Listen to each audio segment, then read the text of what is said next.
like expanding on Kroger, if you've got a car, the one on Glenwood Avenue, you don't have to shop because they have this thing called Click List, and you can like click in all the things you're gonna buy online, and they have it there for you, and it's like a $5 fee. So yeah, so like I split this with my roommate, so each of us like pay $1 each week, and we don't grocery shop. Wait, hold on. It's in Glenwood. It's on Glenwood Avenue. Mm-hmm. It's like 2 exits down on I-20, like when you go off the connector.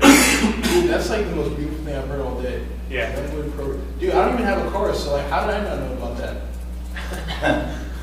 Wait, so hold on, say it one more time. What is So it? it's called Click List, and it's the Kroger at Glenwood Avenue. And I think you have to have your order in by 9 o'clock the night before you go, and they'll have all your food ready for you. And if you have like special things about your food that you want, like for me, the biggest pain in the ass is like how much chicken I want to buy that week. Like there's a place where you can put notes in the description. That's incredible, dude. What's your name? Nick. Nick, you're smart, dude. Thank you. Beautiful. Who else? Have friends with Costco memberships. My roommate has Costco membership. Same, we all go like once a week. It's beautiful. Yeah, they have 10 pounds of chicken breast for like $19.99 at Costco sometimes. Just dump the whole thing in a crock pot. Yep. Spray a bunch of water on top of it, throw some random seasoning in, Oh, set it, walk away. crock pots are actually like they're a game changer. I don't use them as much anymore because I'm not in the house as often. Last tip I'll give. So with chicken, a lot of people are like, oh, I can't cook chicken, it's too tough. No, you just do not try hard enough. So the way that I like to cook chicken is really good. Go to Kroger. The Private Selection brand is an absolute game changer, and they have these simmer sauces. I've been really big on curry lately, so they got jalfrezi, they have tikka masala, they have jungle curry, they have pumpkin curry, they have mace sauce, they have spicy orange chicken, they have Korean-inspired barbecue sauce. Literally as many sauces as you can imagine. It's like $2.50 to $3 per the whole thing. The whole thing will like last you like the entire week. Cube up chicken, fry it in a pan, put some seasoned salt, some garlic salt, throw in the sauce. You can eat it with rice, you can eat it with like whatever, dude. It's the most beautiful thing in the world. I thought that was potatoes. Oh yeah, I forgot. That's potatoes. Smart. But yeah, that's all the tips and tricks. Resources. Like I said, Eric Helms is my boy. He's one of our co-founders. He wrote a book called The Muscle and Strength Nutrition Pyramid. 10 out of 10. Probably like the best piece of literature money can buy.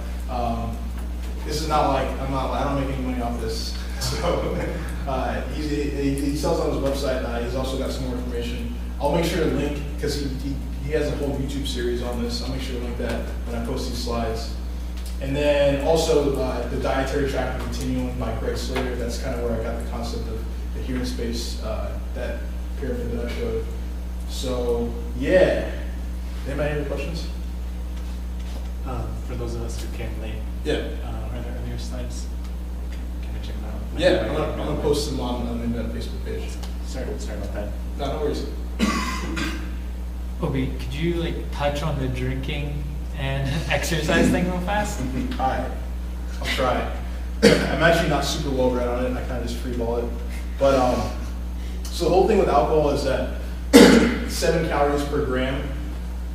And I'll just give you the quick tips. So if you're gonna go out, one thing about drinking is that the general rule of thumb is you don't want to drink so much that it affects any activity that you're gonna do the next day.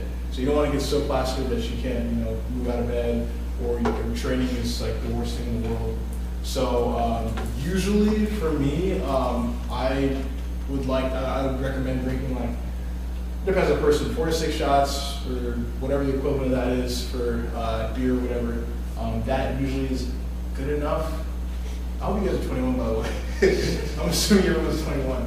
That's usually enough that it doesn't affect things the next day. With alcohol, really the reason a lot of people get super fat when they drink is because one, they drink a lot of heavy beers or a lot of sugary mixes with their alcohol. And then also, one thing Alan Aragon says is that when you drink, all your inhibitions are reduced, so your fuck it factor is completely is elevated. So you're just like, oh fuck it, I'll get a whole thing of pizza, or fuck it, I'm gonna eat 9 cheeseburgers. And that's usually the reason people get fat. And because, high fatty foods are super palatable and your inhibitions are lowered. Another thing alcohol does is that it reduces your ability to metabolize fat. So a lot of that food that you eat is more likely to be stored as fat. So one thing that I like to do when I drink is I'll set aside calories for after I drink or to consume alcohol. I'll make sure that I don't consume too much, and then leftover calories I'll prepare a meal like ahead of time, and I'm like, okay, I can look forward to that when I get back instead of buying a pizza. What else? I don't really do that all the time, by the way. This is like only when I'm dieting. Most of the time I'm just like, screw it, I'm just gonna do it. But it's good to have.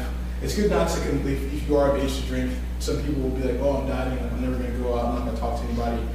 You can fit it in, you just have to make sure you plan for it pretty much. Anybody else? Do you have any other like restaurant suggestions? Maybe it's like date night. You need to go to a nice restaurant. Do you know any other like restaurants and like menu items near campus that you'd recommend to students? So, the weird thing about me is like I'm super poor, so I don't go out to eat very often, which is why like I had a million things to say about Kroger.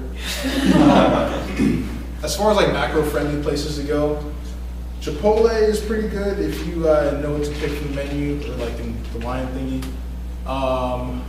Actually, I'll give you this. So when people when you go out to eat, really, when you look at the menu, one thing to do is look at the menu ahead of time and kind of plan what you're going to eat before you go there, because it'll make it a lot easier.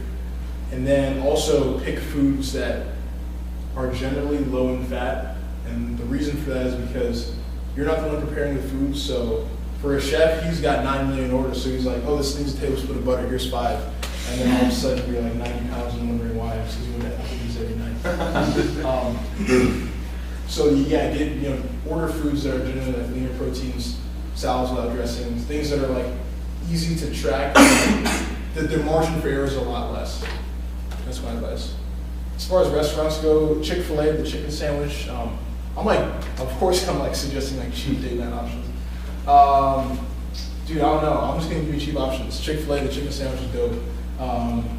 Moe's, I like burritos, so Chipotle, Moe's. What else?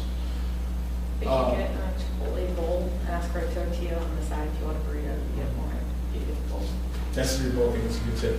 I did that yesterday because I had the 2-for-1, so I had a double wrap burrito. Very good. Yeah. Anybody? When should you transition to bulking and cutting and vice versa? That's a good question. So the short answer is depends. For most people, I would say it's generally a preference. If you're at a point where, let's say you want to start bulking and you begin bulking, and you're at a point where you think, okay, I put on more body fat as well as muscle than I'm comfortable holding, then I would say transition to a cutting phase. And I say usually that happens when you're about 18, 17 to 20% body fat, when you're just like, all right, I should probably start, this is for males by the way, I should probably start dieting. And the way I would kind of do that transition is usually what I'll have people do when they say okay, this marks the end of my bulk, I'll have them go 2 weeks at that estimated maintenance that we talked about. And the reason for that is so that we can kind of have things level off and then be able to adjust from there and then go into the cutting phase. And then when I say you're done cutting, I would say when you consider yourself lean enough to be like, okay, I've accomplished what I wanted to. And yeah. What I wouldn't do is I wouldn't yo-yo back and forth. I think bulking phases should probably be about 6 months to a year for most people in most cases. There are circumstances where that shouldn't be the case. Reason being because it takes a lot longer time to gain body mass than it is to lose body fat. So longer bulking phases, cutting phases, probably 6-ish to 12 to 20 weeks depending on your goal. Yep. When you're bulking, do you have any tips staying hungry? Staying hungry. So a tip for that would be, I think they smoke a lot of weed. I don't do that. I didn't recommend that. 10% hungry. Eat a lot of calorically dense foods. So foods that have a lot of calories. The calorie to weight ratio is really high. So Pop-Tarts, pizza. But then also at the end of the day, remember that you still have to hit your micronutrients and fiber. So you want to make sure you're eating enough fruits and vegetables. But yeah, a lot of times for some hard gainers, eating enough is difficult. But do try and find, I said do try and find, I should recommend shit. Yeah, Pop-Tarts are good. What else? Pastas are generally denser. Bananas are really carb dense. What'd you say? Bananas, like your average banana is like 30, 34 carbs. Yeah, sometimes it's a little bit, it can make you a little bit full because of the fiber content. So it depends. But yeah, I mean, if you do want to hit your fruits, then bananas are probably a way to go because you do get micronutrients and it's more caloric dense than other fruits. I can sit down and make a list for you and I'll post in the thing because I can't think of anything off the top of my head.